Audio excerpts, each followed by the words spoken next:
दो हफ्ते बाद अचानक ही खान साहब ने ऐलान किया धरने का। तो साथ ही सुबह उठ गई तो बच्चे कहते हैं अम्मा खैर है, सुबह 9 बजे उठ गई हो, मैं दफ्तर जा रही हूँ। अम्मा आप तो छोड़ा ही थी। कहती नहीं बेटा ये धरना है, पता नहीं इसमें मैंने क्या कुछ करना है, तो देख रहा तुम्हारी माँ का एक नाम होगा, तुम्हें फख्र होगा कि ये मेरी माँ ने ये इंटरव्यू किए हैं। तो सुबह बेटी के साथ बड़ी जिद हुई है। बेटी कहती है अम्मा जब जो मर्जी हो रही है मैं जाने नहीं देना, साल बाद तो मेरी बर्थडे आती है, वो भी आप काम पे जा रही हो। ए कौम के बच्चों, अब ही समझ जाओ, नाम बनाना है तो जान देनी होगी।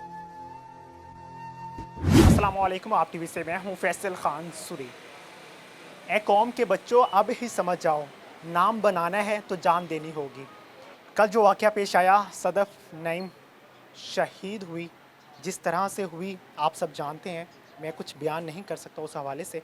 मेरे साथ सदफ़ के ख़ावंद मौजूद हैं, उन्हीं से बात करते हैं।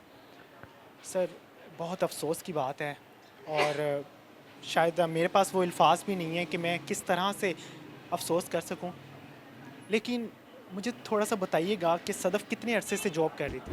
तकरीबन 15 साल से। 15 साल से। क्या पे ले रही थी वो? मैंने कहीं पूछा ही नहीं, 15 साल में कहीं पूछा कि क्या पे ले रही हो या तुम्हें तुम्हें सैलरी मिल रही है कि नहीं मिल रही, मैं कहीं पूछा ही नहीं 15 सालों में। बच्चों की कफ़ालत वही कर रही थी? हम दोनों मियाँ भी मिलकर करते थे। आप क्या काम करते थे? मैं भी फोटोग्राफर आप हूँ। फ़ोटोग्राफ़र हैं।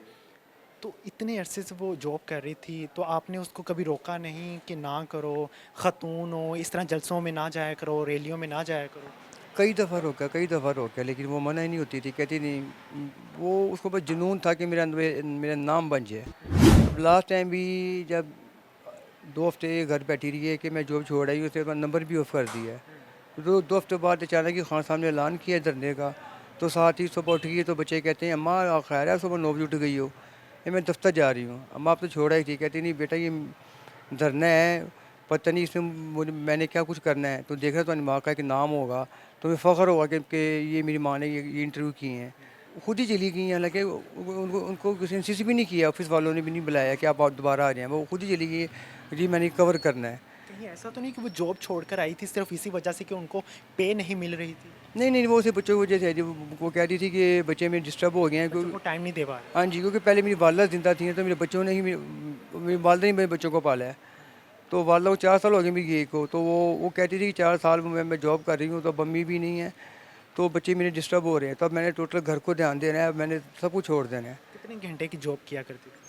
सर ये पता था कि 12 बजे जाना है, आने का पता नहीं होता था, कभी 6 बजे भी आ जाती थी, ना आने को 12 बजे, 1 बजे, 2 बजे।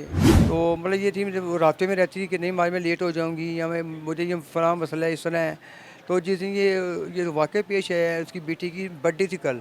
तो सुबह बेटी के साथ बड़ी ज़िद हुई है। बेटी कहती है अम्मा जब जो मर्ज़ी हो रही है मैं जाने नहीं देना, साल बाद तो मेरी बर्थडे आती है, वो भी आप काम पे जा रही हो। कहती बेटा मजबूरी है। कहती नहीं आप फ़ोन कर दो ऑफ़िस वालों को, मेरी बेटी की बर्थडे है, मैंने नहीं आना। तो वो कहती है कि बेटा देखो खान साहब ने ना गुजरांवाला में स्टे करना है, तो मैं गुजरांवाला से ना लाहौर आ जाऊँगी, तो मैं कल दोबारा चली जाऊँगी। मैं कहा तुम पागल हो कि तुम इतना सफ़र करके लाहौर वापस पहुँचोगी?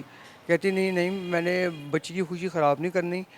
कहती मैं रात को चाहे 2 बजे आऊँ, मैं 2 बजे आऊँगी तब भी हम केक काटेंगे। शादी से पहले भी जॉब करती थी? नहीं नहीं, शादी में ये 2 बच्चों के बाद जॉब उसने स्टार्ट की है। इतना अरसा उन्होंने दिया अदारे को, अदारे ने यहाँ आके पूछा आपसे? कल रात तक तो सभी मेरे साथ थे, लेकिन सुबह से लेकर अब तक मेरा किसी से कोई रब्ता नहीं है।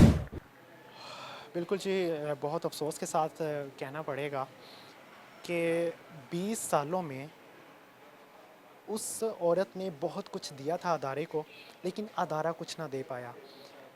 मेरे सुनने में ये भी आया था कि 20,000 रुपया वो कमाया करती थी और अदारा उसको 2 से 3 माह बाद पे दिया करता था, दबा के रखा करता था अदारा।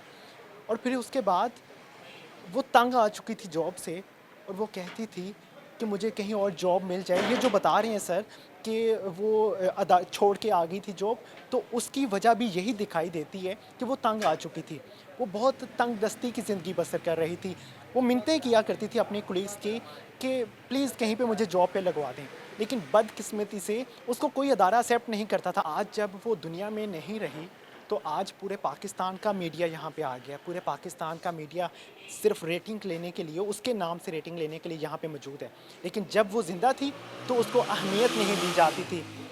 बहुत सी ऑफ़र्स की जाती होंगी, बहुत सी गलत ऑफ़र्स की जाती होंगी, लेकिन बदकिस्मती ये है कि वो ख़ातून शरीफ थी अच्छे घराने से ताल्लुक़ रखती थी, वो नहीं चाहती थी कि मैं अपना नाम ख़राब करूं। मुझे अफ़सोस के साथ कहना पड़ता है कि पाकिस्तान में अभी भी सहाफ़ी तो हैं, लेकिन सहाफ़त नहीं है, और जो लोग सहाफ़त कर रहे हैं वो दुनिया से जा रहे हैं। इसी के साथ मुझे दीजिए इजाज़त। अल्लाह ने के बाद।